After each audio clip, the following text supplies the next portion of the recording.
ವಚನಶಾಸ್ತ್ರ ಪಿತಾಮಹ ಎನಿಸಿಕೊಂಡಿರುವಂತಹ ಡಾಕ್ಟರ್ ಪ್ರಭು ಹಳಕಟ್ಟಿ ಅವರನ್ನ ನಾವು ನೆನೆಸಬೇಕು.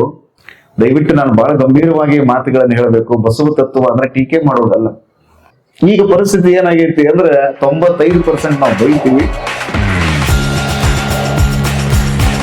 ನಾವು ಶರಣರ ಕುರಿತಾಗಿ ಚಿಂತನೆಯನ್ನ ಮಾಡಬೇಕು. ಎಷ್ಟು ಚಲೋ ವಚನ ಸಾಹಿತ್ಯ, ಎಷ್ಟು ಚಲೋ ನಮ್ಮ ಶರಣ ಸಾಹಿತ್ಯ, ಎಷ್ಟು ವಚನಗಳದಾವು ಅಂತ ನೀವು ವಿಚಾರ ಮಾಡಿದ್ರಿ ಅಂದ್ರೆ 12ನೇ ಶತಮಾನದಿಂದ ಷಣ್ಮುಖ ಶಿವಯೋಗಿಗಳವರೆಗೂ ನೀವು ಚಿಂತನೆ ಮಾಡೋದೇ ಆಯ್ತು ಅಂದ್ರೆ 22,990ಕ್ಕೂ ಹೆಚ್ಚು ವಚನಗಳದ್ದು.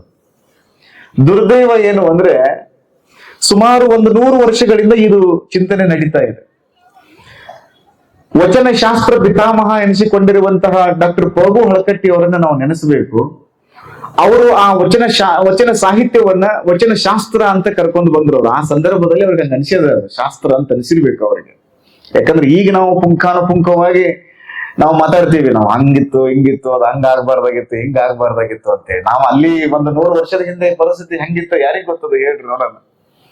ನಾವು ಹಿಂದಿನ ಈಗ ಬಹುತೇಕರು ನಾವು ಹೆಂಗ್ ಮಾಡಿಬಿಡ್ತೀವಿ ಅಂದ್ರೆ ಬರೇ ನಾವು ಟೀಕೆಗಳನ್ನ ಮಾಡುವಂತದ್ರ ಕಡೆಗೆ ನಮ್ಮ ಲಕ್ಷ್ಯ ಇರ್ತದೆ. ದಯವಿಟ್ಟು ನಾನು ಬಹಳ ಗಂಭೀರವಾಗಿ ಮಾತುಗಳನ್ನು ಹೇಳಬೇಕು. ಬಸವ ತತ್ವ ಅಂದ್ರೆ ಟೀಕೆ ಮಾಡುವುದಲ್ಲ. ಬಸವ ತತ್ವ ಅಂದ್ರೆ ಭಕ್ತಿಯಿಂದ ದೇವರ ಆರಾಧನೆ ಮಾಡುವಂತದ್ದು, ಜ್ಞಾನವನ್ನ ಪಡ್ಕೊಳ್ಳುವಂತದ್ದು, ವೈರಾಗ್ಯವನ್ನ ಪಡ್ಕೊಳ್ಳುವಂತದ್ದು. ಮತ್ತು ಬಸವನ್ ಅಂದಾರಲ್ರಿ, ನೀ ಸಾಕ್ಷಿಯಾಗಿ ಚೀ ಎಂಬೆ ಅಂದಾರಲ್ರಿ. ಒಂದು ವಚನ ಹೇಳ್ಯಾರ್ರಿ ಅವ್ರ ಹಂಗ 14, 15, 1600 ವಚನಗಳನ್ನ ಬರೆದಿರುವಂತಹ ಸಂದರ್ಭದಲ್ಲಿ ಬಹಳಷ್ಟು ವಚನಗಳನ್ನ ಬರೆದಾರ. ಅದರಲ್ಲಿ ನೀವು ಎಲ್ಲವನ್ನ ಶೇಕಡಾವಾರು ತೆಗೆದು ನೋಡಿದ್ರಿ ಅಂದ್ರೆ 5% ವಚನಗಳಲ್ಲಿ ಅವ್ರು ಬೈತಾರೆ. ಯಾಕಂದ್ರೆ ಅನಾಚಾರಿಗಳನ್ನ ಕಂಡ್ರೆ ಅವ್ರಿಗೆ ಆಗ್ತಿರ್ಲಿಲ್ಲ. ಕರೆಕ್ಟ್ ಬೈಬೇಕು. 95% ಅವ್ರ ವಚನಗಳು ಯಾವುದರ ಕುರಿತಾಗಿದಾವ ಅಂದ್ರೆ ಆತ್ಮಜ್ಞಾನವನ್ನು ಪಡ್ಕೊಳ್ಳೋದು, ಬಯಲಾಗುವುದು, ಲಿಂಗಾಂಗ ಸಾಮರಸ್ಯವನ್ನು ಸಾಧಿಸೋದು, ಆತ್ಮ ಕಲ್ಯಾಣವನ್ನು ಸಾಧಿಸೋದು, ಲೋಕ ಕಲ್ಯಾಣವನ್ನು ಸಾಧಿಸೋದು.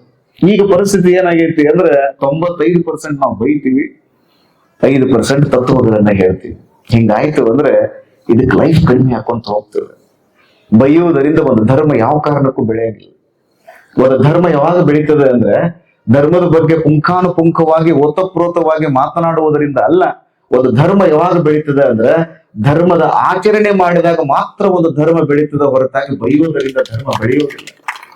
ಇದನ್ನ ನಾವು ಬಹಳ ಸ್ಪಷ್ಟವಾಗಿ ಅರ್ಥ ಮಾಡ್ಕೋಬೇಕು. ಸೇವಾ ಮಾಡೋ ಧರ್ಮ ನಮ್ದು.